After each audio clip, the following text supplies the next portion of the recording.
Mr. Heike, you served as the last job, you were the sector chief of one of our 9 southwest border sectors. And I think you said you worked for 25 years in the Border Patrol under 5 different administrations. And looking at your statement, you said this was the first time under 5 administrations, whether through neglect or on purpose, I saw large-scale lapses in our ability to return people to their country of origin. You then went on and talked about detention and how detention bed space was intentionally decreased and private detention was essentially done away with. You said that word got out and then the masses came, essentially. I'm paraphrasing you. But I want to go back to your comment about whether it was neglectful or purposeful, because if you intentionally stop returning people, that's not something you just, neglect. And you intentionally decrease detention, those things that actually decrease the incentive for people to come here. That sounds purposeful to me. So would you answer? I mean, do you think it's neglect, or do you think this was purposeful, designed to be this way? I believe that the actions were purposeful, yes, sir. Many people don't understand that we can't simply fill a plane full of nationals from a certain country and fly them home. It takes agreements with that country. It takes diplomacy with the State Department to make those arrangements. And they're long-term arrangements. It takes diplomacy over months and years. But purposeful. But purposeful. Purposeful, okay. So you mentioned, too, that there were massive periods of time when the border was just left completely open because the agents had to be pulled and you were directed to do this. And how long were those agents just completely off the border and miles of the border wide open? There were weeks and even months at a time between Texas and parts of Arizona and California. And I assume that's, we want to look at these 8 ISIS folks that were caught in New York. I guess some of them actually crossed at a crossing. They filled out the CBP-1 app, 3 of them, and came into the country and were going to blow up an LGBTQ place in Philadelphia. But, I mean, those people that crossed during that time, any guarantees that they're not out there to do harm to the country? No, sir, no guarantees. Yeah, you agree with the FBI director then.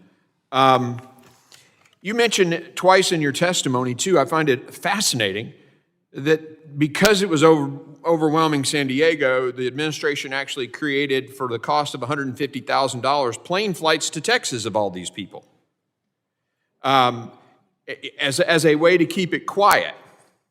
And then you mentioned, too, there was one point where you had like 2,000 aliens and the administration directed you to like move them out of sight of the media. Can you kind of clarify that a little bit? Yes, sir. Groups were coming in to turn themselves over faster than we could keep up. We only had so much space. We keep people within our stations. There's no other place to put them in while they're being processed. And they were building up. The media was showing them sitting in between the fences, and it looked bad, and they wanted them moved. I had no place to put them, and so they simply told me— Why would they want to hide that? Why wouldn't they want the world to know what's going on? Why would they want to hide that? Why would they want to spend $150,000 to fly them to Texas to keep people from seeing the mass waves? Why? It looks bad. When I asked about the flights to Texas, I was very specifically told there's a problem in Texas, there isn't a problem in California. Wow. So purposeful policies wreaking havoc on a community, and we'll just hide it. Perfect. Thank you.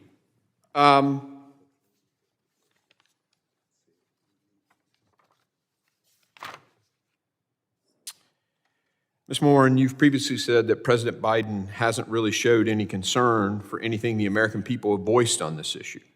It's like he's sitting in an ivory tower and we're just down here. He's not connected with the everyday person. Can you talk more about your frustrations with the administration and their handling of the border? Yes. Since my daughter's death, but also since we learned that it was an illegal immigrant that they've accused of murdering her, The Biden-Harris administration has not reached out to our family to offer condolences. And I've noticed that when speaking about the border policy, they would rather look in the other direction, kind of like a little kid. You know, if I don't see you, you don't see me. And I think that they are trying to avoid admitting that there is an issue, even though tens of thousands of people a day, women and children, are being attacked. Not all of them are in the news because some of them are not being murdered, they're just being attacked.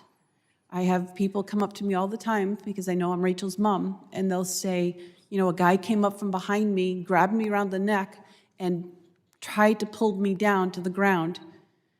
But I got away, and I went to the police, and I told the police, and when they arrested the person, they found out that he had already attacked several other women. So it's happening on a daily basis. Not all of it is in the news. And so this issue is bigger than people think. And it's not just the southern border, because we're almost 2,000 miles from the southern border. It's every state, every county, every city. People are living in fear. And just because you ignore it and don't acknowledge it doesn't mean that it's not true.